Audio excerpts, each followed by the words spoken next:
ये वीडियो आपके लिए बहुत ज़्यादा इंपॉर्टेंट होने वाली है क्योंकि देखो नंबर आपके लगभग लगभग आ चुके हैं, प्रोविजनल आंसर की आ चुकी है, नंबर आपने मैच कर लिए हैं। अब इम्पॉर्टेंट क्या है कि भाई हमारे इतने मार्क्स आ रहे हैं तो हमें कौन सा कॉलेज मिलेगा। हमने सीधे सीधे टॉप कर दिया है तो हमारे लिए क्या इंपॉर्टेंट है। लेकिन अगर हम बिल्कुल बॉर्डर पे हैं तो हम कौन कौन सी यूनिवर्सिटीज़ को टारगेट करें।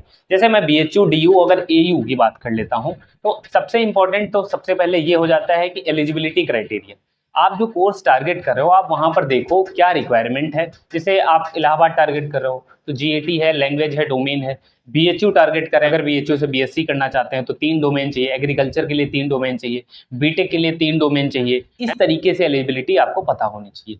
सबसे जो बेस्ट कॉम्बिनेशन है, जिस कॉम्बिनेशन को लेके आप हर एक यूनिवर्सिटी में एलिजिबल होंगे, वो है भाई 3 डोमेन, 1 लैंग्वेज और 1 GAT। अगर आपने GAT का एग्जाम नहीं दिया है या लैंग्वेज का एग्जाम नहीं दिया है तो बहुत सारी यूनिवर्सिटीज में आप बाहर किए जा सकते। जैसे मैं आपको बात करूं, जैसे DU में 30% पासिंग मार्क्स मांगते हैं सिर्फ लैंग्वेज में। अब अगर आप BSc वहां से करना चाहते हो, अगर लैंग्वेज का एग्जाम नहीं दिया है तो आप नहीं कर सकते। तो ये सारी इंपॉर्टेंट चीजें हैं। अब देखो जिनके नंबर कम आ रहे हैं उनके लिए मैं एक चीज बताता हूँ, आपके लिए मैं टॉप 10 यूनिवर्सिटी ऐसी ढूंढ के लाऊंगा। जैसे मैं आपको 5 पहले ही बता दे रहा हूँ, BHU DU AU BBAU और आपका JNU हो गया। ये सारी टॉप यूनिवर्सिटीज हैं।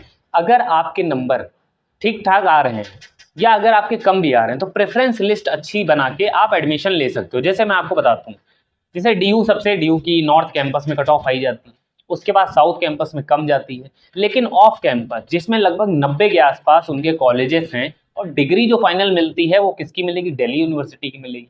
तो अगर आप एफर्ड कर सकते हो, वहाँ की फीस की, रहने का खर्चा आएगा, वो सारी चीज़ें अगर आप एफर्ड कर सकते हो तो प्रेफरेंस लिस्ट में अगर आप सारे कोर्सेज फिल कर देते हो तो आपके कितने भी मार्क्स आ रहे हो, अगर आपके 50% भी मार्क्स आ रहे हैं, जैसे आपके 750 में से 350 नंबर भी आ रहे हैं, आपको कोई कोर्स चाहिए तो आप DU के अगर हर कॉलेज में अप्लाई कर देते हो तो आपको एक कोर्स जरूर मिल जाएगा वहाँ पे।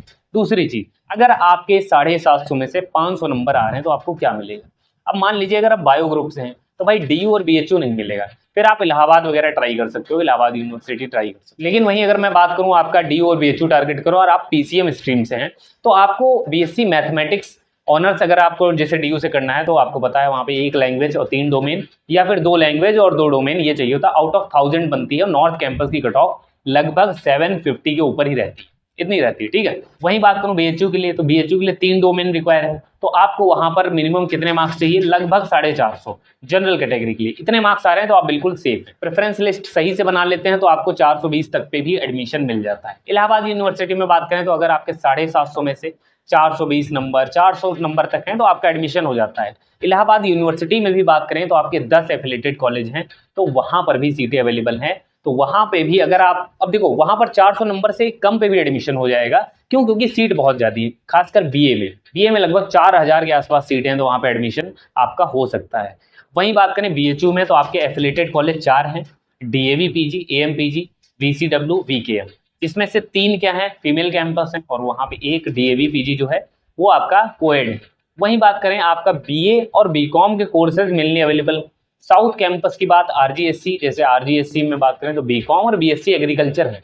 तो एग्रीकल्चर मेन कैंपस की कट ऑफ अगर 640 जा रही है तो वहीं पे अगर RGSC की बात करें तो 610 नंबर जाते हैं। RGSC के फायदे ये हैं कि भाई जो आपको हॉस्टल है वो सबको वहां पर हॉस्टल दिया जाता है।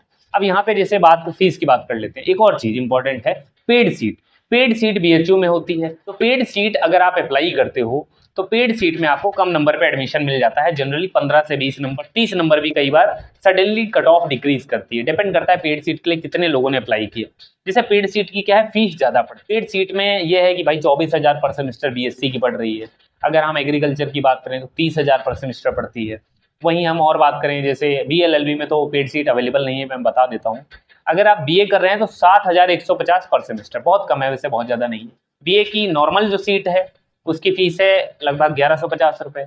BSc की जो नॉर्मल सीट है उसकी फीस है लगभग 2000 पर सेमेस्टर। वहीं अगर BSc एग्रीकल्चर की बात करें तो उसकी जो फीस है वो कितनी है, लगभग आपकी 10,000 पर सेमेस्टर। BCom की पेड की बात करें तो 16,150 रुपए है। तो इस तरीके से आप अलग अलग यूनिवर्सिटी में एडमिशन ले सकते हैं। इंपॉर्टेंट एक और चीज होती है कि कोर्स वर्सेस कॉलेज, कि हम प्रेफरेंस लिस्ट जब बना रहे हो तो हम किसको प्रायोरिटी में रखें। मेरे हिसाब से हमेशा कोर्स को प्रायोरिटी पे रखो, क्योंकि कोर्स के साथ आपको फ्यूचर देखना है।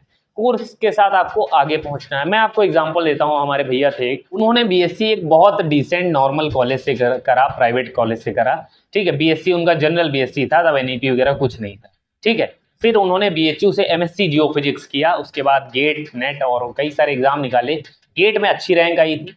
गेट के बाद वो आईआईटी बॉम्बे गए, तो वहां से उनका लगभग 26 एलपीए के आसपास पैकेज लगा, जियो फिजिक्स उनकी ब्रांच। बताना ये चाहता हूं कि भाई मास्टर्स आपका बहुत ज़्यादा इंपॉर्टेंट होता है कि आप कहाँ से कर रहे हो, फाइनली आप कौन से एग्जाम्स क्वालिफाई कर रहे हो। ग्रेजुएशन मान लीजिए आपने किसी डिसेंट कॉलेज से कर लिया, स्टेट यूनिवर्सिटी कर लिया, या कोई डीम यूनिवर्सिटी या प्राइवेट से भी अगर आप कर रहे हो, उसके बाद आप मास्टर्स कहाँ से कर रहे हो वो इंपॉर्टेंट है। जैसे प्लेसमेंट वगैरह के लिए चाहिए तो आप आईआईटी जैम वगैरह क्वालिफाई करके फिर दोबारा आईआईटी में जा सकते हो, वहाँ से अच्छे खासे लगभग 8-9 एलपीए के पैकेज आपके लगते हैं, जनरली एडटेक में लगते हैं, टीचिंग वगैरह के। बाकी आप अदर स्ट्रीम में भी जा सकते हैं। अगर यूनिवर्सिटी वाइज कट ऑफ देखना चाहें तो जैसे दिल्ली यूनिवर्सिटी है, उसका नॉर्थ कैंपस है, तो उसकी कट ऑफ काफ़ी हाई जाती है। फिर वहीं बात करें आपके बीएचयू के मेन कैंपस की, गर्ल्स के लिए बात करें तो आप एमएमवी भी फिर ट्राई कर सकती हैं। उसके बाद आप फिर साउथ कैंपस प्रीफर कर सकती हैं डीयू का। फिर अगर मान लीजिए साउथ कैंपस डीयू में नहीं हुआ, बीएचयू के मेन कैंपस नहीं हुआ, तो फिर इलाहाबाद के मेन कैंपस में ट्राई करिए। अगर वहाँ पे नहीं होता है फिर आप अदर यूनिवर्सिटीज़ के एफिलेटेड देखिए। तो कॉलेज देखना पड़ेगा आपको कि कौन सा कॉलेज बेटर है अगर आपको सेम कोर्स मिल रहा है। अगर मान लो मुझे बीएससी केमिस्ट्री बीएचयू में मिल गया, बीएससी केमिस्ट्री डीयू में मिल गया, और बीएससी केमिस्ट्री मुझे कहाँ मिल गया, आपका इलाहाबाद के मेन कैंपस, तीनों जगह मेन कैंपस मिला है, तो अब क्या करें। अब आपको देखना है भाई आपके हिसाब से, अगर आप डीयू में जा रहे हो, हंसराज कॉलेज में जा रहे हो, तो आप देखो अगर वहाँ एफर्ड कर सकते हो, क्योंकि डीयू बीएचयू लगभग बराबर है, आप ज़्यादा डिफ्रेंशिएट नहीं कर सकते। बीएचयू को मैं बोलूँगा +1 एकेडमिक्स में रहता है, बाकी जो डीयू है वो आपको बहुत सारी चीज़ें, इंफ्रास्ट्रक्चर अच्छा है और चीज़ें अच्छी हैं वहाँ की, मतलब ये कि आपको प्लस प्रेफरेंस रेट बीएचयू की हो, मात्र 99 रुपये में जुड़ सकते हैं। दिल्ली यूनिवर्सिटी के लिए जोड़ना चाहते हैं मात्र 99 में जुड़ सकते हैं। एयू के लिए जोड़ना चाहते हैं मात्र 99। ये खासकर उन स्टूडेंट के लिए बहुत इंपॉर्टेंट हो जाएगा जिनके नंबर कम आ रहे हैं। आप बॉर्डर पे हो, आपके नंबर कम आ रहे हैं, तो प्रेफरेंस शीट सही से बनाओगे, एडमिशन पाओगे एक अच्छी यूनिवर्सिटी में, या मान लीजिए आपके बहुत कम नंबर आ रहे हैं तो भी आपको एक डिसेंट एफिलेटेड कॉलेज किसी अच्छी यूनिवर्सिटी का मिल जाएगा।